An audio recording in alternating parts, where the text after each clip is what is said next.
Jaipuria institute of management के chairman Shri Sharad Jaipuria जी, प्रबंध समिति के सभी सम्मानित सदस्यगण, अध्यापक बंधु एवं इंस्टीट्यूट द्वारा आयोजित इस ई कन्वोकेशन में शामिल मेरे प्रिय छात्र छात्राओं एवं उनके परिवार के सदस्यगण, वैसे तो मेरी इच्छा थी कि मैं इस मौके पर आप सभी के सामने लाइव मौजूद रहूं, मगर कुछ ज़रूरी मीटिंग्स की वजह से मुझे एक वीडियो रिकॉर्डेड मैसेज का सहारा लेना पड़ा है।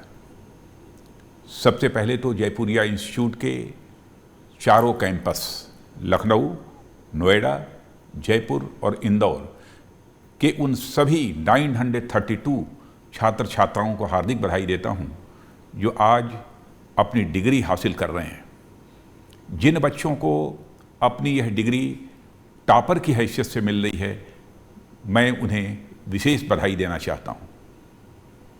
मित्रों, आप सब मैनेजमेंट के विद्यार्थी हैं। आज के समय में इस दुनिया को और भारत देश को स्मार्ट मैनेजमेंट की बहुत ज़रूरत है। अक्सर मैं देखता हूं कि चाहे आप किसी पद पर हों, चाहे आप मिनिस्टर हों, चाहे आप ब्यूरोक्रेट हों, चाहे आप साइंटिस्ट हों, आर्मी मैन हों या बिजनेसमैन हों, हर लेवल पर मैनेजमेंट की पढ़ाई, मैनेजमेंट के रूल्स जीवन में काम आते हैं। इसलिए मैं मैनेजमेंट की पढ़ाई को सिर्फ नौकरी पाने का जरिया नहीं समझता, बल्कि एक जीवन जीने का तरीका समझता हूं। मैं आप सब ग्रेजुएट्स में अपने देश के भविष्य को देख रहा हूं और यह मानता हूं कि आप लोग जहां पर भी जाएंगे, वहां पर अपने इंस्टीट्यूट में सीखे गए मैनेजमेंट के स्किल्स को पूर्णतया यूज करके हर लक्ष्य में सफलता हासिल करेंगे। निश्चित रूप से आज का यह दिन स्नातक डिग्री हासिल कर रहे बच्चों के लिए और उनके परिवारजनों के लिए बेहद खास है। यदि हालात सामान्य होते, निश्चित रूप से आप सभी बाहर जाकर मित्रों या परिवारजनों के साथ सेलिब्रेट करते, मगर कोविड-19 के चलते बदली हुई परिस्थितियों में हमें अपनी ज़िंदगी के और जीने के तौर तरीकों में बहुत सारे बदलाव करने पड़े हैं और आज का यह ई कन्वोकेशन भी इस बदलाव का ही एक जीता जाता उदाहरण है। कोरोना वायरस महामारी ने दुनिया को कई मायनों में बदल दिया है और हमें इस बात को स्वीकार करने में तनिक भी संकोच नहीं होना चाहिए कि post corona world order pre corona world order से बहुत ही भिन्न होगा। मित्रों, आने वाला समय हमारे लिए बहुत चैलेंजिंग होने वाला है, पर मैं मानता हूं एक ऐसी शक्ति होती है जो हर चैलेंज में अपॉर्चुनिटी ढूंढ लेती है और वह शक्ति है युवा शक्ति। चुनौती को अवसर में बदला है।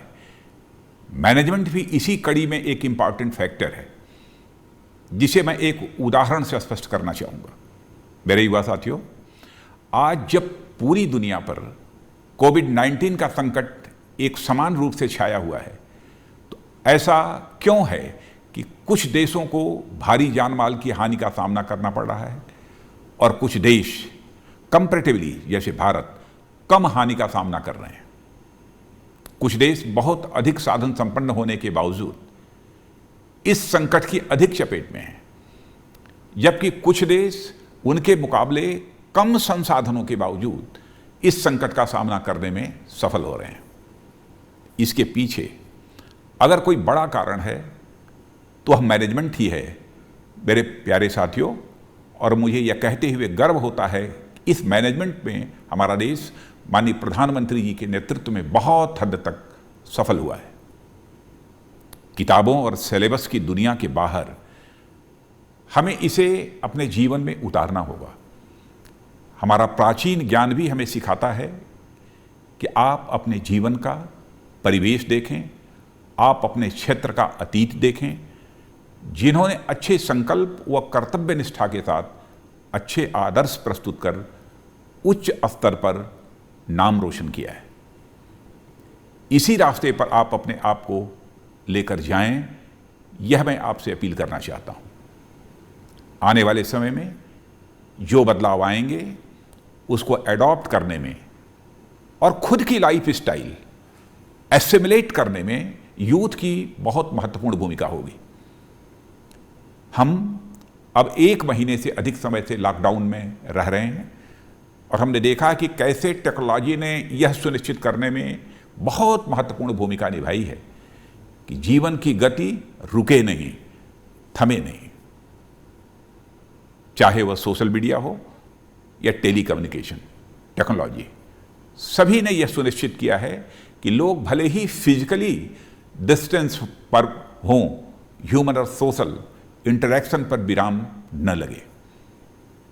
इस तरह के संकट से लड़ने के लिए सहयोग और समन्वित प्रयास की आवश्यकता है और टेक्नोलॉजी ने इसे काफी हद तक सुनिश्चित किया है। और मैं यह सोचता हूं कि ऐसी टेक्नोलॉजीज के अभाव में हम सभी के लिए कोलैबोरेटिव एफर्ट सुनिश्चित करना कितना मुश्किल हो जाता, जो इस समय की सबसे बड़ी जरूरत है। ऐसी टेक्नोलॉजीज निकट भविष्य की सबसे बड़ी जरूरत होगी और मैं मानता हूं यह सिर्फ हमारे युवा हैं, आप जैसे यंग ब्राइट माइंड हैं जो अपने इनोवेशन स्किल से टेक्नोलॉजी ड्रिवन सॉल्यूशन क्रिएट कर सकते हैं।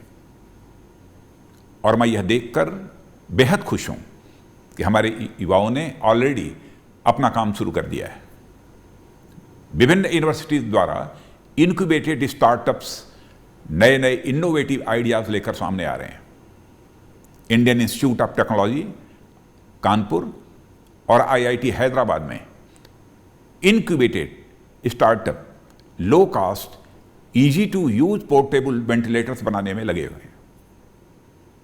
और अभी जो आरोग्य सेतु ऐप बना है उसे जैसे आप जैसे युवाओं ने ही बनाया है। और मैं तो इस मौके पर आप सभी को आरोग्य सेतु ऐप डाउनलोड करने का भी सुझाव देना चाहूंगा। यह आरोग्य सेतु आपके लिए जीवन रक्षक साबित हो सकता है, इसलिए सभी लोग यह ऐप अपने फोन पर डाउनलोड करें, यह मैं आपसे निवेदन करना चाहता हूं। मेरे साथियों, पोस्ट कोविड-19 वर्ल्ड में मॉडर्न इन्वेंशन और इनोवेशन निसंदेह महत्वपूर्ण भूमिका निभाएगा। लेकिन पिछले कुछ महीनों ने यह भी साबित किया है कि भारतीय संस्कृति और उसके तौर तरीके भी बहुत सारी समस्याओं का समाधान देते हैं। कोरोना आउटब्रेक के शुरुआत में ही हमारे प्रधानमंत्री ने देशवासियों से अनुरोध किया था कि कोरोना वायरस को भगाना है तो हाथ मत मिलाइए, नमस्ते अपनाइए। आज पीएम की यह अपील पूरी ही दुनिया के नेताओं ने सुन ली है और अपने देशवासियों को दोनों हाथ जोड़कर नमस्ते करने के लिए प्रेरित कर रहे हैं। दुनिया में अब नमस्ते एक अभिवादन के साथ साथ स्टाइल स्टेटमेंट भी है। और आपको इस बात की भी जानकारी है कि किस तरह पूरी दुनिया में योग को एक मॉडर्न लाइफ स्टाइल के रूप में स्वीकार किया गया है। अब सारी दुनिया आयुर्वेद के महत्व को भी अच्छी तरह समझ रही है। हमारा पारंपरिक काढ़ा हो या हल्दी का पानी हो, इन सब का महत्व आज लोग समझने लगे हैं। जो नुस्खे हमारी दादी नानी बताया करती थी, आज वही नुस्खे लैबोरेटरीज में ह्यूमैनिटी बूस्टर के रूप में स्वीकार किए जा रहे हैं। और मेरा विश्वास है कि आधुनिक तकनीक और हमारे पारंपरिक मूल्यों के सही मिश्रण के साथ हम वर्तमान संकट और भविष्य में उत्पन्न होने वाले किसी भी तरह की समस्या का समाधान पाने में सफल हो पाएंगे। मित्रों, हमें केवल यह याद रखना है कि कोलैबोरेशन और कोऑपरेशन बहुत महत्वपूर्ण है और इसको सुनिश्चित करने का दायित्व तो युवा वर्ग का है, क्योंकि इतिहास गवाह है कि जब जब युवा शक्ति साथ आई है तो नया इतिहास रचा गया है। और मैं मानता हूं कि आपके आने वाले जीवन में बदलाव अमूमन आएंगे और मैं समझता हूं कि आपकी मैनेजमेंट की शिक्षा आपको इन बदलावों के नेगेटिव इफेक्ट से बचाने में सक्षम बनाएगी। इस थॉट पर मैं अपने कुछ लाइफ लेसन्स आपसे साझा करना चाहूंगा। फॉलो योर पैशन, पहली बात तो ये मैं कहना चाहूंगा, फॉलो योर पैशन, यानी आप अपने अंदर की आवाज सुनिए और आपका यह जज्बा ही आपको सक्सेस की राह दिखाएगा। लर्न टू लर्न, यानी इस उम्र में आकर यह मत समझिए कि आपको सब आ गया, बल्कि ज्ञानी वही है जो यह जानता है उसे सब कुछ नहीं पता। दूसरी बात जो मैं कहना चाहता हूं, क्रिटिकल थिंकिंग, यानी हर समस्या को एक ओपन माइंड से अप्रोच कीजिए और उसका हर पहलू समझिए अपना सलूशन बनाने के लिए। यह लाइफ लेसन्स अब इस युवा पीढ़ी के भी मैनेजर्स का मार्गदर्शन करेगी, ऐसा मेरा विश्वास है। मित्रों, हमारे प्रधानमंत्री जी ने एक विजन देश के सामने रखा है और वह विजन है 21वीं सदी के भारत की शताब्दी बनाने का। हम एक ऐसे भारत का निर्माण करना चाहते हैं जो धनवान भी हो, बलवान भी हो और ज्ञानवान होने के साथ साथ आत्मनिर्भर भी हो। आत्मनिर्भर भारत का जो स्वप्न हमारे प्रधानमंत्री ने देखा है, उसे साकार करने में युवा शक्ति आगे आए, यह मैं आह्वान करना चाहता हूं। इस आपदा को अवसर में बदलने का सामूहिक संकल्प लेकर आने वाले कल की तैयारी करें। इन्हीं शब्दों के साथ मैं आप सभी के उज्जवल भविष्य की कामना करता हूं। मित्रों, आप सबको बहुत बहुत धन्यवाद।